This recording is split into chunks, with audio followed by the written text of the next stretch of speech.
अस्सलाम वालेकुम नाज़रीन। आज़ाद कश्मीर के इलेक्शन की स्पेशल ट्रांसमिशन जो हम पिछले 2 दिन से चला रहे थे, आज उसमें तीसरा दिन है। आप होस्ट आमिर गौरी आपकी खिदमत में हाजिर। आज क्विकली आपको बताते चलें कि इस प्रोग्राम के अंदर हमारी बातचीत जो है वो उसी तरह पॉलिटिशियन के साथ होगी। हमारे पास जो है एक्सपर्ट एनालिसिस भी होगा, लेकिन इससे पेशतर के वो सारी चीज़ें हैं वो आपको दिखाई जाएँ, उनकी बातचीत आपसे सुनवाई जाए।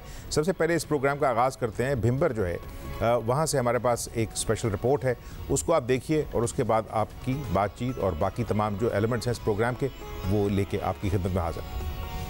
रियासत आजाद जम्मू कश्मीर का आबादी के लिहाज से 5वां बड़ा जिला भिंबर है। 4 लाख से जायद नफूस पर मुश्तमिल इस जिले को इंतजामी लिहाज से 3 तहसीलों में तकसीम किया गया है, जिसमें भिंबर, बरनाला और समाहनी तहसील शामिल हैं। भिंबर का इलाका बरनाला आजाद कश्मीर के जरखेज तरीन इलाकों में से है और ज्यादातर देही इलाके पर मुश्तमिल है। इस इलाके में मुहाजिरीन और मुतासरीन LOC की बड़ी तादाद आबाद है। समाहनी की बात की जाए तो लाइन ऑफ कंट्रोल का ये इलाका ज्यादातर भारतीय अफवाज की गोलाबारी और फायरिंग की जद में रहा है। जिला भिंबर की आजाद कश्मीर कानून साज असेंबली में 3 नशिस्तों पर नुमाइंदगी है, जिसमें LA5 भिंबर 1, LA6 भिंबर 2 और LA7 भिंबर 3 शामिल है। इस जिला के गुज़िश्ता 2 इंतखाबात को देखा जाए तो 2011 में 3 में से 1 नशिस्त पाकिस्तान पीपल्स पार्टी, 1 नशिस्त नून लीग जबकि 1 नशिस्त आजाद उम्मीदवार ने हासिल की। लेकिन 2016 के आम इंतखाबात में 3 में से 2 हल्के नून लीग तो 1 हल्का आजाद उम्मीदवार ने जीता। भिंबर की अहम सियासी शख्सियात को देखा जाए तो साबिक सदर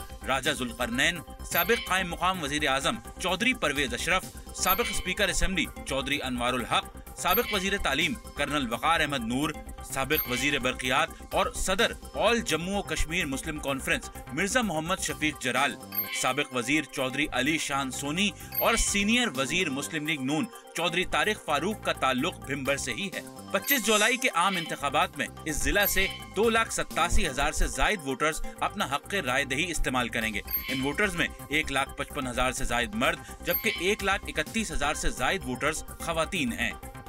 और नाज़रीन, ये जो है स्पेशल रिपोर्ट आपने देखी, we will stay with Bhimber. हमारे जो स्पेशल कॉरेस्पॉन्डेंट हैं शहबाज बुखारी जो हमें कल तक बता रहे थे मीरपुर के अंदर क्या सिचुएशन थी, आज वो ओवरव्यू दे रहे हैं कि भिंबर जो है उसकी सियासत के अंदर क्या ट्रेंड्स चल रहे हैं, लोग क्या कह रहे हैं।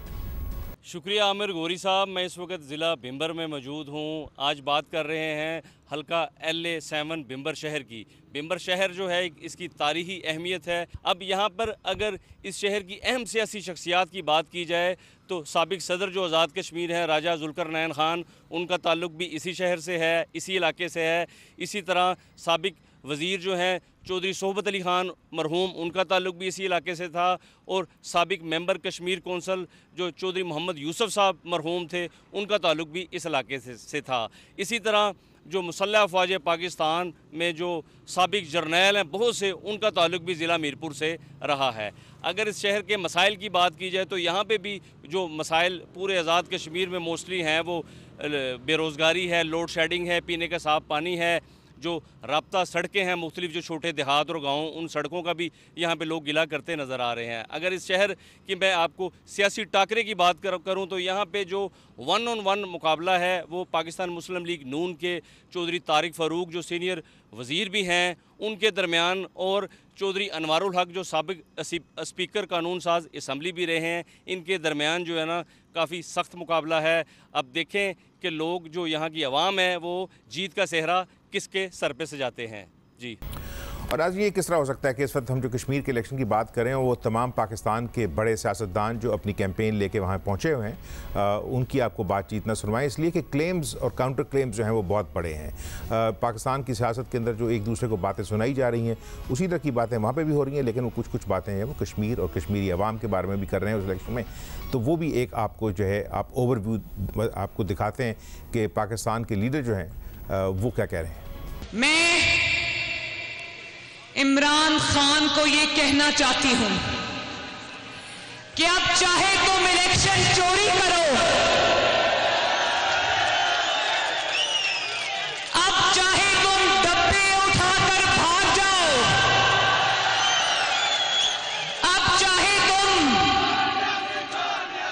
वोटों के थैले उठाकर भाग जाओ, अब चाहे तुम नवाज शरीफ के उम्मीदवार भगा कर ले जाओ, अब चाहे तुम डब्बों के अंदर खुद बैठ जाओ,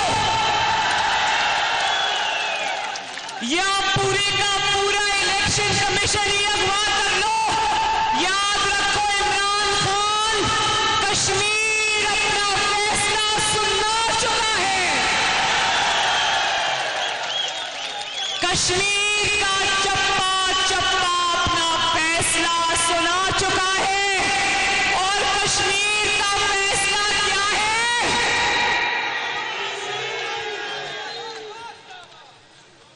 सही कहा, लेकिन आवाज ऊंची आनी चाहिए। एक दफा फिर मुझे हाथ उठाकर बता दो कि कश्मीर का फैसला क्या है।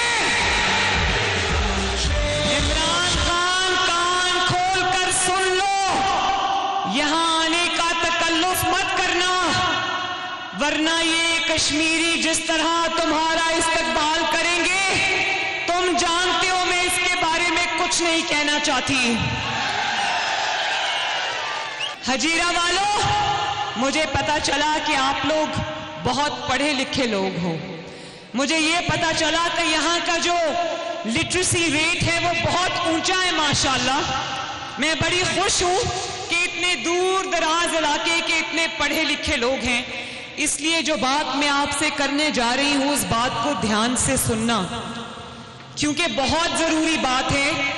और मैं हजीरा की आवाम के जरिए मैं पाकिस्तान की और आज़ाद कश्मीर और मकबूजा कश्मीर के आवाम से भी मुखातिब हूँ।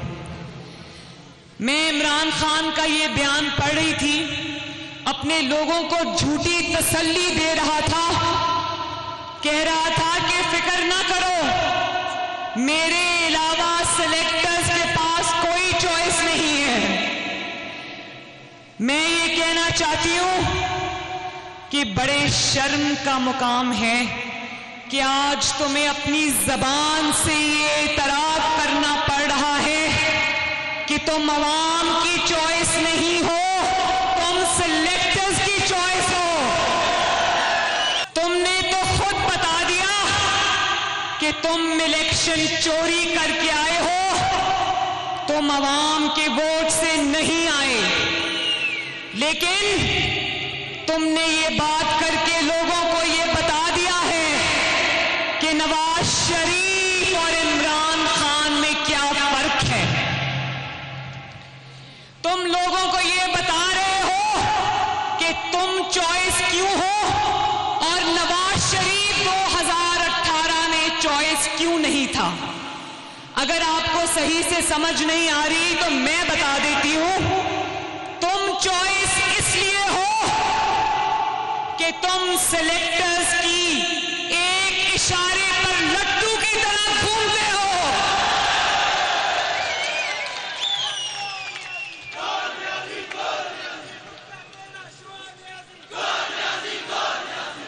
और नवाज शरीफ वो शेर हैं जिस पर जब ज्यादती हुई, जब उस पर मुकदमात बनाए गए और कहा इस्तीफा दे दो, तो उसने कहा तुम जो मर्जी कर लो, ओवर माय डेड बॉडी, तुम जितनी भी साजिशें कर लो, नवाज शरीफ अवाम के वोट से आया है, इस्तीफा नहीं देगा।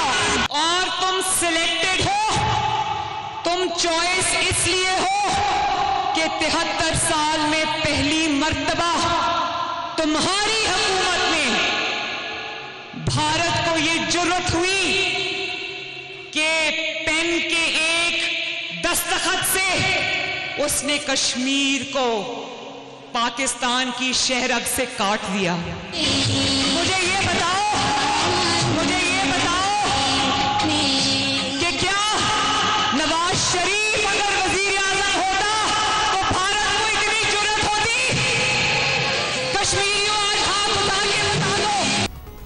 और आपने अभी सुना पाकिस्तान की लीडरशिप की जो बातचीत है, तकरीबन आप ये समझिए कि पाकिस्तान की सियासत जिस तरह इस प्रोग्राम के अंदर हम पिछले 2 दिनों में भी डिस्कस कर रहे थे, आज भी देखते हैं आगे जाके क्या बनता है कि पाकिस्तान की सियासत जो है वो आहिस्ता आहिस्ता कश्मीर की सियासत के अंदर बिल्कुल आप ये समझिए कि मिक्स हो चुकी है। लेकिन एक छोटी सी ब्रेक लेते हैं और ब्रेक बाद वापस आएंगे तो 2 इंपॉर्टेंट पॉलिटिशियंस जो हैं उनके साथ बात करेंगे। हम चौधरी तारिक फारूक के साथ बात करेंगे जो अपनी सीट होल्ड करने की कोशिश कर रहे हैं, और उसके बाद कश्मीर की सियासत के अंदर एक नया नाम जो है सरदार तनवीर इलियास सुना है कि वो उनकी जो पोजीशन है अपनी पार्टी के अंदर तहरीक तहरीक इंसाफ के कैंडिडेट हैं कि अगर वो जीतते हैं अपने इलाके से बाग से तो वो प्राइम मिनिस्ट्रियल कैंडिडेट भी हो सकते हैं अगेंस्ट बैरिस्टर सुल्तान महमूद। लेकिन ये तमाम बातें एक ब्रेक के बाद।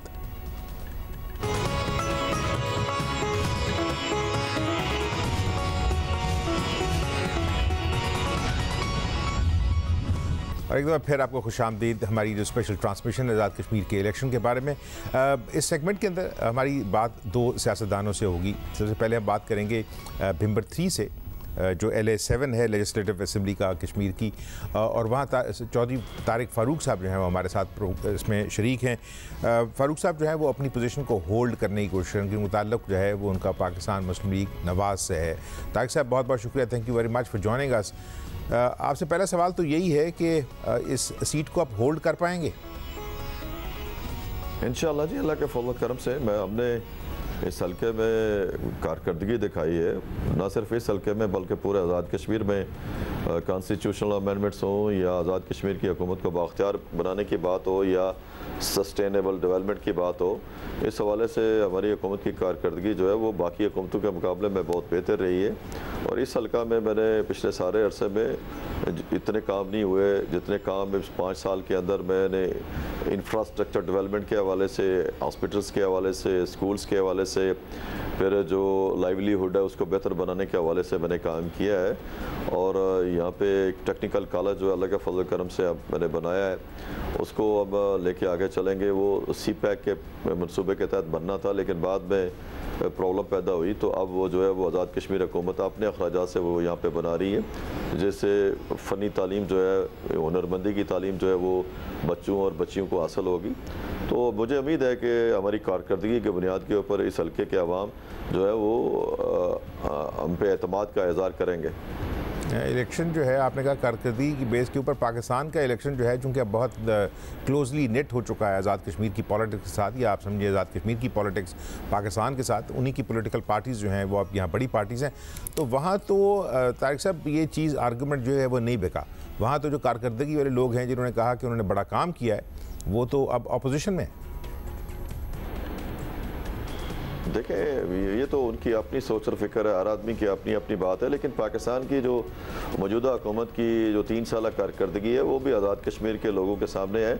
और आज़ाद कश्मीर के लोगों में मैं कंपैरेटिवली कह सकता हूँ कि पाकिस्तान के मुकाबले में पॉलिटिकली ज़्यादा बाशऊर लोग हैं और उनको इल्म है कि कौन डिलीवर कर सकता है और कौन डिलीवर नहीं कर सकता।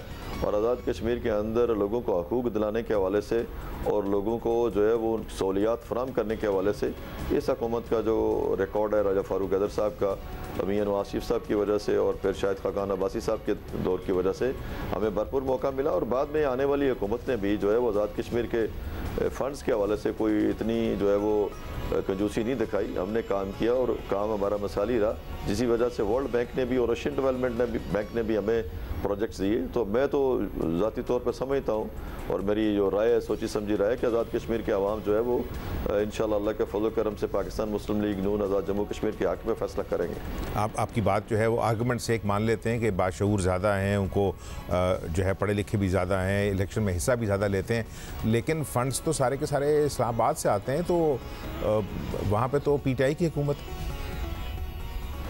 नहीं। मैंने पहले अर्ज़ किया कि जो हमें डेवलपमेंट का फ़ंड मिलता है वो लोन की शक्ल में मिलता है और वो अंडर UNCIP रेजोल्यूशन जो है वो हुकूमत पाकिस्तान फराहम करने की पाबंद है।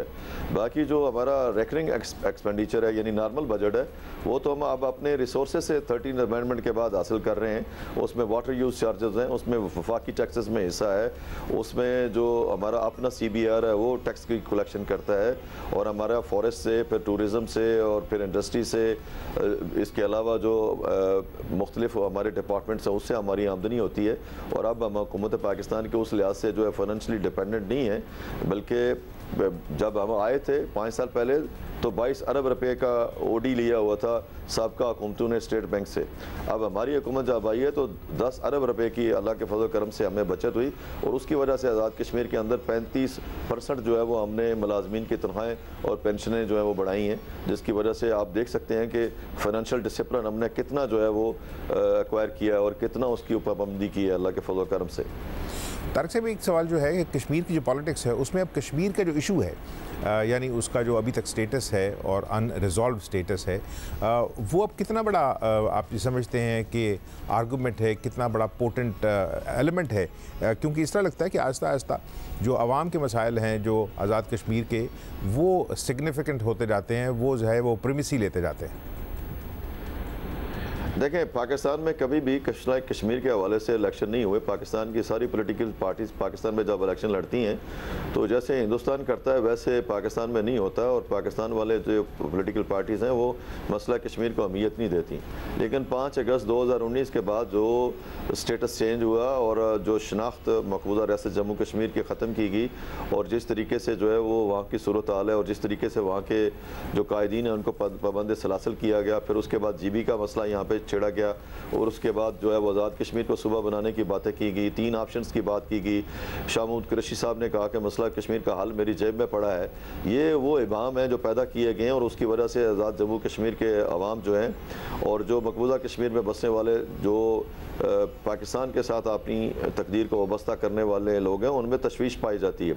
इस हवाले से हमारी सोच और फिक्र बड़ी क्लियर है, और हमने ये क्लैरिटी के साथ बात की है कि जब तक हमारा मसला जो है वो हल नहीं होता हक़ खुद अरादियत के हवाले से, तब तक जो है वो आइनी लिहाज से, कानूनी लिहाज से और यूनाइटेड नेशंस की सिक्योरिटी काउंसिल के जो है उसकी रेजोल्यूशन के हवाले से उसकी खिलाफ वर्जी ना हम जो हिंदुस्तान हुकूमत करेगी उसको मानेंगे, और अगर खुदा न खास्ता पाकिस्तान हुकूमत ने भी की तो कश्मीरी इस बात को तस्लीम नहीं करेंगे।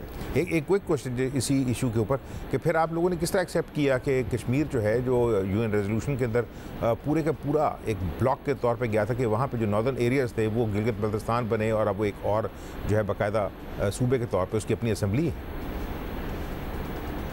देखिए, वो ये बात तो बड़ी रोज़ रोशन की तरह यहाँ कि जब हिंदुस्तान की हुकूमत 1948 में UN में गई थी तो उस वक्त जो पाकिस्तान हुकूमत का स्टांस था वो स्टांस आज तक जो है वो स्टैंड करना चाहिए और उसके ऊपर अमल होना चाहिए। उसमें GB जो है गिलगित बल्तिस्तान का इलाका वो रियासत जम्मू कश्मीर का मुतनाज़ा इलाका तस्लीम किया गया है, और वो उस वक्त के जो नक्शे हुकूमत पाकिस्तान ने फराहम किए थे यूनाइटेड नेशंस को, उसमें ये सारे नक्शे जो है शामिल हैं।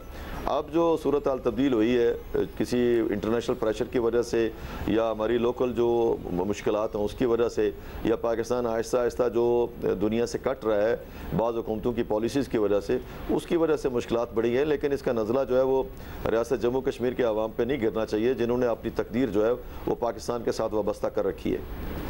मेरा लास्ट सवाल आपसे ये है कि बहुत बड़ी तादाद जो है आपके यहाँ रजिस्टर्ड वोटर में उसमें ख़वातीन की है, डेफिनेटली यूथ जो है अगर पाकिस्तान और कश्मीर के अंदर एक बहुत बड़ा नंबर जो है वो अब नौजवानों का है, नौजवान वोटर्स का है। आप इस इलेक्शन के अंदर जो है सिर्फ 7 ख़वातीन अभी तक जो है मेन पॉलिटिकल पार्टीज़ उनकी तरफ से हमें कैंडिडेट के तौर पर नज़र आ रही हैं। वो सिर्फ पता नहीं वोट डालेंगी और वोट में इसमें हिस्सा बनेगी नहीं बनेगी। ख़वातीन का और यूथ जो है वो सिर्फ वोट ही डालेंगी तारिक साहब, या उनका पॉलिटिक्स के अंदर कोई हिस्सा भी होगा? देखें, आज़ाद जम्मू कश्मीर में अल्लाह का लाख लाख शुक्र है कि पहले से जो हमारी ख़वातीन हैं वो इलेक्शन प्रोसेस में हिस्सा लेती आई रही हैं। पाकिस्तान मुस्लिम लीग नून ने तो हमारी एक डायरेक्ट मेंबर मुंतखब होकर आई नूरीन आरिफ साहबा, वो वज़ीर भी हैं, और इसी तरह हमने पहले जब भी असम्बली के नशिस्तों में इजाफा किया तो ख़वातीन की नशिस्तों में इजाफा किया गया। यूथ के हवाले से भी हमारी पॉलिसी जो है वो बड़ी क्लैरिटी के साथ मौजूद है, और हमारे बहुत सारे जो कैंडिडेट हैं वो नौजवान हैं, और उसमें कुछ संजीदा लोग भी हैं, कुछ अभी जो है वाइल उम्री में है। लेकिन हमने मौका दिया है ओवरसीज़ जो हमारे जो साथी हैं जो एक्सपेट्रियाट्स हैं उनको भी हमने मौका दिया है कि वो इस इलेक्शन प्रोसेस का हिस्सा बन सकें।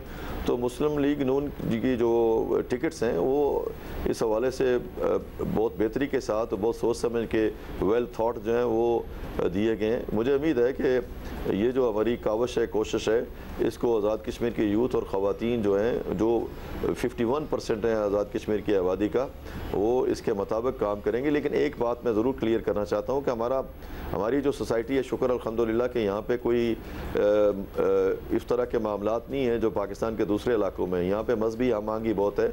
यहाँ पे जो हमारी एक सोसाइटी है उसका अपना एक नुक्ता नज़र है, और उस नुक्ता नज़र के तहत जो है वो यहाँ पे रवादारी की सियासत होती है, रवादारी के तहत हम चलते हैं। और आप एक लिहाज से कह भी सकते हैं कि हम इतनी आज़ाद ख्याल सोसाइटी नहीं है आज़ाद कश्मीर के अंदर जितनी पाकिस्तान के मुख्तलिफ बड़े शहरों में बात है।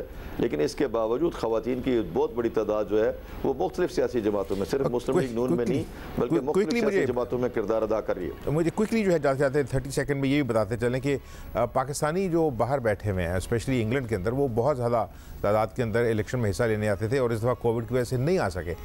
कितना आप समझते हैं ये सिग्निफिकेंट है उनकी एब्सेंस एटलीस्ट इलेक्टोरल प्रोसेस के अंदर सपोर्ट की जो होती थी वो? जो एक्सपेट्रियाट्स जो हैं, हमारा जो डायस्पोरा है वो आज़ाद कश्मीर के इंतखाबात को बड़ा क्लोजली वॉच करता है और उनको आना चाहिए था। हालात ऐसे नहीं थे जिसकी वजह से कोविड की वजह से बात चीज़ें मुमकिन नहीं हो सकें, लेकिन इसके बावजूद मेरी अपनी कॉन्स्टिट्यूंसी में बहुत ज़्यादा तादाद जो है वो बैरून मुल्क से आई है और अपनी अपनी पोलिटिकल पार्टीज़ को वो सपोर्ट कर रहे हैं। तो ये उनकी जानब से एक बड़ी कंट्रीब्यूशन है जो रिमिटेंसेस के साथ साथ पोलिटिकली भी अवेयरनेस यहाँ पर पैदा आके करते हैं और उनकी वजह से हालात जो है वो कंपेरेटिवली बहुत बेहतर हो रहे हैं। और चौधरी साहब बहुत बहुत शुक्रिया, thank you very much for joining us from Bhimber. और नाज़रीन बाग चलते हैं जो इस वक्त LA-15 हल्का है और उसके अंदर एक इस वक्त पाकिस्तान जो कश्मीर की सियासत का या कश्मीर के इलेक्शन की सियासत का एक जो है पोटेंट नाम है, प्रोमिनेंट नाम है, सरदार तनवीर इलियास, वो हमारे साथ हैं। सरदार साहब thank you very much and अस्सलाम वालेकुम। बहुत शुक्रिया, बहुत शुक्रिया। पीछे 10-11 दिन रह गए, इसको सरदार साहब कैसे देख रहे हैं? कहाँ तक पोजीशन पहुंची है आपकी पार्टी की? देखिए हमारी पोजीशन अल्हम्दुलिल्लाह भी बहुत बेहतर है क्योंकि हमने थोड़े दिन हुए कैंपेन स्टार्ट की, बाकी पार्टी ने पहले कैंपेन शुरू की थी, लेकिन अल्हम्दुलिल्लाह लोगों का रिस्पांस बहुत अच्छा है, तो हमारी पोजीशन काफ़ी बेहतर है। तो अगर रिस्पांस अच्छा है तो फिर इसका मतलब है कि आप इस दफ़ा ये इलेक्शन जो है वो जीत रहे हैं, जिस तरह आपके बहुत सारे पाकिस्तान के मिनिस्टर्स जो हैं उन्होंने तो ओपनली क्लेम कर दिया है। सब कहते हैं कि तहरीक इंसाफ वहाँ पे हुकूमत बनाएगी। जी इंशाल्लाह, मैं यही लग रहा है कि हम इंशाल्लाह अभी मैंडेट के साथ इंशाल्लाह आएंगे। सरदार साहब ये किस तरह हो सकता है कि पिछली दफ़ा आपकी इलेक्शन में जो है वो 2 या 3 सीटें थी और इस दफ़ा आप जो है आप समझ रहे हैं कि आप पहले तो ये बताएं कि अंदाज़ा क्या आपका, कितनी सीटें जीतेंगे, हुकूमत कैसे बनाएंगे, अकेले बनाएंगे, किसी को साथ लेके बनाएंगे? देखिए इस वक्त 4 मजहबी जमातों के साथ हमारा इंतखाबी इत्तेहाद हुआ हुआ है, जिसमें एक कश्मीर की जमात है जमीयत उलमा इस्लाम, दूसरी जमीयत उलमा जम्मू कश्मीर जो जमात है, उसके साथ तमाम जितनी भी आज़ाद कश्मीर के अंदर बड़ी खानगाहें हैं, दरगाहें हैं, उसके अंदर वो लोग शामिल हैं, उसके साथ हमारा इत्तेहाद हुआ है। तीसरा हमारा इत्तेहाद हुआ है सुन्नी तहरीक के साथ। चौथा हमारा यहाँ पे हुआ है जम्मू और कश्मीर जाफरिया सुप्रीम काउंसिल के साथ। तो 4 ये हमारे इत्तेहाद हैं इनके लोगों के साथ और ये हर हल्के में अपने कैंडिडेट इन्होंने विड्रा किए हैं और ये पाकिस्तान तहरीक इंसाफ की हमायत कर रहे हैं। आपके बारे में इसके बाद भी 2-3 और मजहबी जमातों के साथ भी हमारे मुज़ाकरात चल रहे हैं। हम ये समझते हैं कि अगले 2-4 दिनों में वो अनाउंसमेंट भी हो जाएगी। तो ये 6-7 जो मजहबी जमातें हैं ये पाकिस्तान तहरीक इंसाफ की हमायत कर रही हैं। चलिए मुज़ाकरात आपके डेफिनेटली चल रहे हैं और मतलब जिस तरह आप ये कह रहे हैं कि आप इलेक्शन जीतेंगे, मुझे बताएं कि आपके तो 2 मुकाबले हैं ना, पहले आपने हल्का भी जीतना है, फिर सुना आपकी अंदर भी एक जो है मुकाबला चल रहा है पार्टी के अंदर के वज़ीर आज़म के भी कैंडिडेट जो हैं वो आप हैं और बैरिस्टर साहब हैं। देखिए उसमें यकीनन किसी आदमी को सबसे पहले तो जो स्टेप होता है वो असेंबली में जाने का होता है और वो सबके लिए एक जैसा ही है कि लोग अपना हल्का जीते असेंबली में जाए। लेकिन जहाँ तक पार्टी के अंदर मुकाबले की बात है, पार्टी के अंदर मैं नहीं समझता कि कोई मुकाबला है, न कोई खुद अपने आप को कैंडिडेट के तौर पे वॉलंटियर कर सकता है, क्योंकि ये प्रोग्रेटिव होता है मरकजी क़यादत का। क्योंकि ये आज़ाद कश्मीर या सूबों के अंदर जो जमातें हों, जो वफाकी जमात हो, उसकी मरकजी क़यादत फैसला करती है कि किसको कौन सी रिस्पॉन्सिबिलिटी देनी है। तो मेरा नहीं ख्याल कि इस वक्त कोई यहाँ पे अंदर ऐसा मुसाबका चल रहा है, क्योंकि अपने हल्के की फिक्र पड़ी हुई है कि वो अपने हल्के में कैसे बेहतर पोजीशन ले सकते हैं। अगर सरदार साहब इस तरह की पोजीशन हुई कि 3 पार्टीज जो हैं, यानी मुस्लिम लीग जो है वो बहुत सारी सीटें हार जाती है, आप बहुत सारी सीटें जीत जाते हैं और फिर पीपल्स पार्टी जो है उसको भी उम्मीदें हैं और आपको अलायंस बनानी पड़ी, तो कौन सी जमात के साथ अलायंस बना के हुकूमत बनाएंगे आप? देखिए एक तो ये है कि मुस्लिम कॉन्फ्रेंस के साथ हमारी लीडरशिप के मुज़ाकरात हुए थे और उनके साथ एक अंडरस्टैंडिंग ये मौजूद है कि मुमकिन है कि पोस्ट इलेक्शन टाइम में मुस्लिम कॉन्फ्रेंस गवर्नमेंट का हिस्सा हो सकती है। ये चूंकि हमारी मर्कजी क़यादत के साथ उनकी मुलाकातों में ये बात हुई थी। बाकी अगर आप ये कहें कि पीपल्स पार्टी, नून या किसी और का, तो मेरा नहीं ख्याल कि वो कंसिडर हो सकेंगे हुकूमत के लिए। आपकी जो 12 सीटें हैं वो कश्मीर से बाहर भी हैं, 12 सीटें आपकी रेफ्यूजीज़ की हैं, तो आप समझते हैं कि पंजाब के अंदर भी जो है वो तहरीक इंसाफ जो है वो जीत जाएगी और कश्मीर के अंदर भी जीत जाएगी? आप मुस्लिम लीग को तो इस तरह समझ रहे हैं कि वो तकरीबन ख़त्म ही हो गई है। रेफ्यूजीज की 12 सीटें हैं और उसमें मेजॉरिटी सीटें जो हैं वो पंजाब और केपी के अंदर है और कुछ पोर्शन हमारा सिंध और बलूचिस्तान में भी है। तो नहीं, मैं वही कह रहा हूँ कि आपको उम्मीद, सीटें हम इंशाल्लाह 12 सीटों में से 10 सीटें इंशाल्लाह हम लेने में कामयाब हो जाएंगे। इसका मतलब है जिस तरह पिछली दफ़ा मुस्लिम लीग नून की पोजीशन थी 30 से ज़्यादा सीटें, आप ये कह रहे हैं कि 30 से ज़्यादा इस दफ़ा पीटीआई की सीटें होंगी? देखिए, बिल्कुल हमारी कोशिश यही है, ड्राइव हम यही कर रहे हैं, क्योंकि 30 से कम सीटें होंगी तो आप कानून साजी में मुश्किलात पेश आएंगी। और इस वक्त अनफॉर्चुनेटली प्रेजेंट जो PMLN की गवर्नमेंट थी उन्हें 13 और 14 अमेंडमेंट की। उस अमेंडमेंट के नतीजे में वो ये कह रहे हैं कि हमने माली खुद मुख्तारी हासिल की, जबकि वो माली खुद मुख्तारी अगर आप देखें तो वो 7 अरब की है, लेकिन उन्हें अपना स्टेटस जो है वो गिराया है। हम पर 17-18 ग्रेड जो है मिनिस्ट्री का उसके नीचे आ गए हैं कि वो कोई भी उनको लेटर लिखे, उनको डिक्टेट करे सेक्शन पे। तो हमारा ख्याल ये है कि ये जो 13 और 14 अमेंडमेंट है उससे नुकसान हुआ है फायदा होने के बजाय। और आप क्या समझते हैं कि अगर फ़र्ज़ किया लेट से उतनी सीटें नहीं आती और मुस्लिम लीग नवाज़ और पीपल्स पार्टी भी इतनी सीटें जीत जाती है कि वो भी एक हुकूमत बना सके, प्रॉब्लम दे सके, तो आप उस सिचुएशन के लिए तैयार हैं? देखिए, उसमें मैं आपको गुजारिश करूं कि पीपल्स पार्टी को आज़ाद कश्मीर में मौका मिला था 2011 से लेकर 16 तक उन्होंने फुल फ्लेज गवर्नमेंट की है यहाँ पे, और फिर 2016 से 2021 तक अभी PMLN की गवर्नमेंट है। हम ये देख रहे हैं कि पीपल्स पार्टी ने एक तो हर हल्के में टिकट नहीं दिया, उनके टिकट भी बड़े लिमिटेड दिए हैं उन्होंने। लेकिन इसके साथ जो PMLN है उनके बहुत सारे कैंडिडेट्स हैं वो टिकट से छुटकारा हासिल करके आज़ाद लड़ना चाहते हैं कि अगर वो आज़ाद सीट में जीत जाते हैं तो ताकि उनके पास एक चांस हो। PMLN की भी क्योंकि जो परफॉर्मेंस थी गुज़श्ता 5 सालों की वो कोई ज़्यादा काबिल तारीफ नहीं थी, जिसकी वजह से लोग जो उनके लोग हल्कों में जा रहे थे उनको काफ़ी मुश्किलात पेश आ रही है। सरदार साहब, मेरा आखिरी सवाल आपसे ये है कि मतलब पैसा जो है वो कितना बड़ा रोल अदा कर रहा है इस इलेक्शन के अंदर? क्योंकि आपकी तो देखें ना, जमात पिछली दफ़ा तो कश्मीर के अंदर कोई उसकी सिग्निफिकेंट पोजीशन नहीं थी, तो आप ये कह रहे हैं कि अगर दूसरे लोगों ने काम नहीं किया और आप सिर्फ वादे कर रहे हैं, पैसा जो है वो कितना बड़ा रोल अदा कर रहा है इस इलेक्शन में? देखिए, इसमें मैं नहीं समझता कि पैसे का अमल दखल कोई होगा। इसमें बुनियादी तौर पर देखिए लोगों की एक्सपेक्टेशन ये होती है कि आपको बजट से हट के भी एक्स्ट्रा मिले। आप ये देखिए कि गिलगित बल्तिस्तान में हमने हिस्टोरिकल 370 बिलियन का एक एक्स्ट्रा फंड दिया है। चेयरमैन तहरीक इंसाफ इमरान खान साहब है कि वो बड़े मेगा प्रोजेक्ट करें और इंफ्रास्ट्रक्चर को बेहतर कर सकें। और यकीनन आज़ाद कश्मीर के लोग भी ये एक्सपेक्ट कर रहे हैं कि फेडरल गवर्नमेंट बजट से हट गए। लेकिन मैं एक इंटरेस्टिंग आपको पार्ट बताऊं कि बजट में भी आप इसको इस एंगल से जरूर देखें कि हमारा 140-42 बिलियन का बजट है। मतलब 1 खरब अगर आप 42 अरब का बजट है तो उसे 28 अरब तरक्याती है और 112 अरब जो वो गैर तरक्याती है। दुनिया के किस खिता में, रीजन में, प्रोविंस में, स्टेट में कि आपको 112 अरब खर्च करने के लिए 128 अरब को तरक्याती खर्च करने के लिए 112 अरब आपको खर्च करना। इस तरह की मिसमैनेजमेंट भी है, गवर्नेंस के इश्यूज है यहाँ पे। तो एक्स्ट्रा फंडिंग तो इंशाल्लाह फेडरल गवर्नमेंट करेगी, लेकिन ये जो बजट है उसकी प्रॉपर यूटिलाइजेशन और फाइनेंशियल मैनेजमेंट की जरूरत है। जो अनफॉर्चुनेटली आज़ाद कश्मीर में। Thank you very much, we are out of time, we are running out of time. Thank you very much for joining us. नाज़रीन, सरदार साहब has numbers, he has his expectations, और फिर सियासतदान जो हैं उनको डेफिनेटली उम्मीद हमेशा यही होती है कि अवाम उनकी बात सुनते हैं। इस सेगमेंट के अंदर छोटी सी एक ब्रेक लेते हैं और ब्रेक के बाद आपके साथ दोबारा वापस।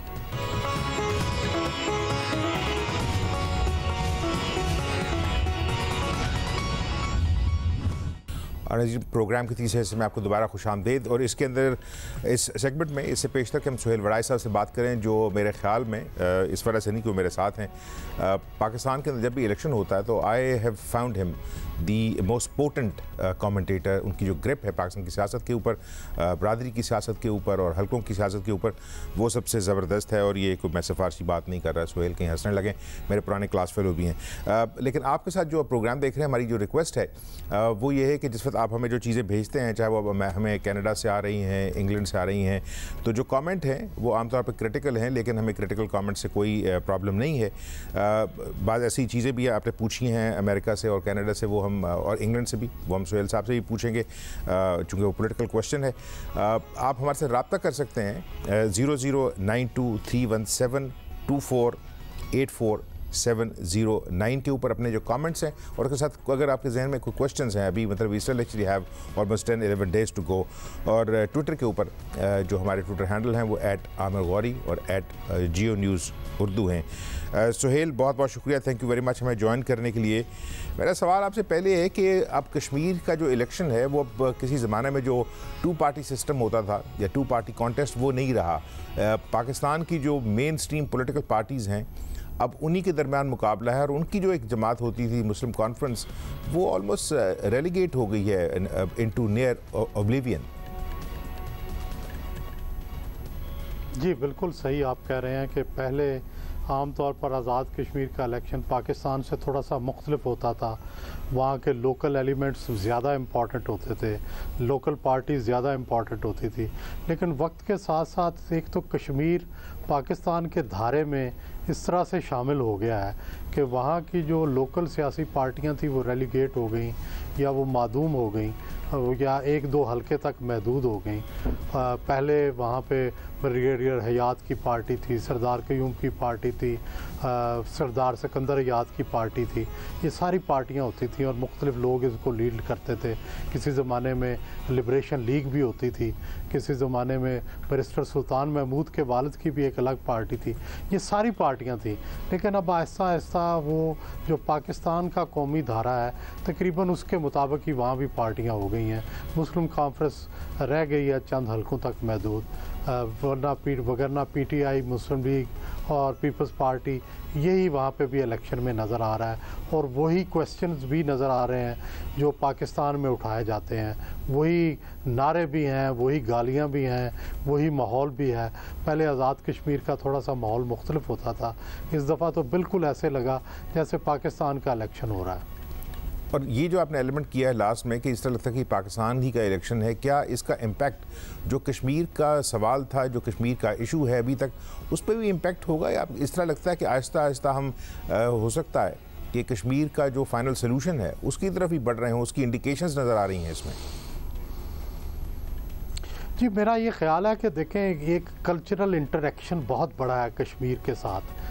कश्मीर जो है आलमोस्ट अब जो भी उसकी कॉन्स्टिट्यूशनल पोजीशन है या पॉलिटिकल सिचुएशन है उससे हटकर आप कश्मीर जाएं तो कभी भी ये नहीं लगता आज़ाद कश्मीर में कि ये कोई पाकिस्तान से अलग एरिया है। वहाँ का सेंटीमेंट, वहाँ की कल्चर, वहाँ का लोकल लोगों से इंटरेक्शन बिल्कुल अब पाकिस्तान जैसा है। और चूँकि ज़राए मवासलात बहुत बढ़ गए हैं, कंप्यूटर है, इंटरनेट है, बिजली है, टेलीफोन है, उसकी वजह से बहुत मिक्स हो गया है। और फिर चूँकि जियोग्राफिकली भी इंटेग्रेटेड है आज़ाद कश्मीर, बिल्कुल कोई अलग से जगह नहीं है, तो इसलिए आज़ाद कश्मीर में वो ट्रेंड जाने जो थे वो ज़रूरी थे, एक तरह से उनको रोका नहीं जा सकता था। इसलिए वो सारे ट्रेंड जो पाकिस्तान के अंदर थे वो सारे के सारे ट्रेंड चले गए हैं। और बावजूद इसके कि कश्मीरी लीडरशिप ने और वहाँ की लोकल लीडरशिप ने कोशिश की अपनी एक आइडेंटिटी बरकरार रखने की, लेकिन वो आइडेंटिटी अब बिल आखिर वो इन्हीं सियासी जमातों में तब्दील हो गई है जो पाकिस्तान की बड़ी सियासी जमातें हैं। एक आधा पॉलिटिकल सवाल ये है जो हमारे पास ट्विटर के ऊपर कमेंट है और बाहर से, चूँकि उन पॉलिटिकल पार्टीज़ की जिनकी प्रेजेंस कश्मीर के अंदर कितनी है ये भी मैं आपसे पूछूंगा, लेकिन उनका क्रिटिसिज्म ये है कि जो आज़ादी पसंद जो आप ये समझिए जमातें हैं, जिस तरह जो JKLF है और उसके हमें देखा हमने कि इंग्लैंड के अंदर और यूरोप के अंदर ऑफिस हैं, वो कहते हैं आप हमें किसी किस्म की जो है वो हमारी सुनवाई नहीं है आपके प्रोग्राम्स के अंदर, तो ये उनके साथ ज्यादती करते हैं हम कि उनका कितना फुटप्रिंट होगा यहाँ लिबरेशन फ्रंट वगैरह का? मेरा ख्याल है कि ज़ाहिर है हर एक को अपनी राय रखने का तो हक हासिल है, उन्हें अपनी राय रखने का हक हासिल है, लेकिन मुझे नहीं लगता कि उनकी कोई पॉलिटिकल रिप्रेजेंटेशन है या कभी उनकी कोई बंदा इलेक्ट हुआ हो या उनकी कोई आवाज़ जो है किसी असम्बली में सुनाई दी हो या पॉलिटिकली कोई बहुत बड़ा जलसा किया हो उन्होंने या उनकी कोई पॉलिटिकल बहुत बड़ी कोई इज्तिमा हमें नज़र आया हो। ऐसा नज़र नहीं आया, ना किसी एहतजाज में ना किसी सियासी जलसे में। जब तक वो इसका इजहार नहीं करते उस वक्त तक उस राय को अहमियत तो ज़ाहिर दी जा सकती है, हर एक की राय अहम है, लेकिन उसको कौमी धारे में शरीक करना मुश्किल होता है। And before we come to the main जो बड़ी 3 पॉलिटिकल पार्टीज है, एक क्वेश्चन और बहुत सारे लोग जो हैं तहरीक लब्बैक ने खड़े किए हैं। पाकिस्तान में अगर खबर अभी तक ये है कि तहरीक लब्बैक जो है उसके ऊपर बैन जो है वो अभी तक इन प्लेस है, इंटैक्ट है, तो उसकी क्या इंपॉर्टेंस? और सेकेंडली किसी ज़माने में सोहेल आपको पता होगा कि जमात इस्लामी बड़ा जो है वो ज़ोर मचाती थी कश्मीर का नाम लेके, वो भी अब यहाँ कोई नज़र नहीं आती। लोग तकरीबन इस तरह जिस तरह इंडिपेंडेंट खड़े हुए हैं उसी तरह जमात इस्लामी के भी हैं। जी हाँ, असल में प्रॉब्लम यह है कि जो एक लोकल इश्यूज़ थे ना आज़ाद कश्मीर के, मैंने जैसे पहले अर्ज़ किया कि वो कौमी इश्यूज़ में तब्दील हो गए हैं। चाहे वो कश्मीर का मसला है वो भी हमारा कौमी मसला है। आप देखें मुस्लिम लीग नून हो, पीपल्स पार्टी हो या PTI हो, वो सारे उसको एक कौमी मसला करार देते हैं, उसको सिर्फ़ कश्मीर का मसला करार नहीं देते। इसी तरह जमात इस्लामी जहाद की वजह से और एक कश्मीर को इम्पोर्टेंस देने की वजह से एक ज़माने में 89-90 के बाद उसकी कश्मीर के अंदर एक बेदारी की लहर थी और ऐसे लगता था कि आज़ाद कश्मीर में भी जमात इस्लामी जो है वो काफ़ी अहम है। अब्दुल रशीद तराबी साहब होते थे और लोग होते थे, काजी साहब बड़े दौरे करते थे, लेकिन वक्त के साथ साथ वो लहर भी अब उतर गई है और मुझे ये लगता है कि अब मेन स्ट्रीम पॉलिटिकल पार्टीज़ जो हैं वही रूल करती नज़र आ रही हैं। जहाँ तक तहरीक लब्बैक की बात आपने की है, तो पाकिस्तान के अंदर तो उसके ख़िलाफ़ बैन लगाने की और उसको किसी तरह इलेक्शन लड़ने से रोकने के लिए कोशिशें हो रही हैं, हुकूमत कुछ कर रही है। मेरा ख़्याल है अभी आज़ाद कश्मीर में ये अप्लाई नहीं हुआ, लेकिन अल्टीमेटली ज़ाहिर है ये अप्लाई होगा और मुझे ये नहीं लगता कि आज़ाद कश्मीर में ये कोई बहुत बड़ी फोर्स बनकर उभरेगी। मेन जो पॉलिटिकल पार्टीज़ हैं वही मेरा ख्याल है कि अब फोर्स बनेंगी।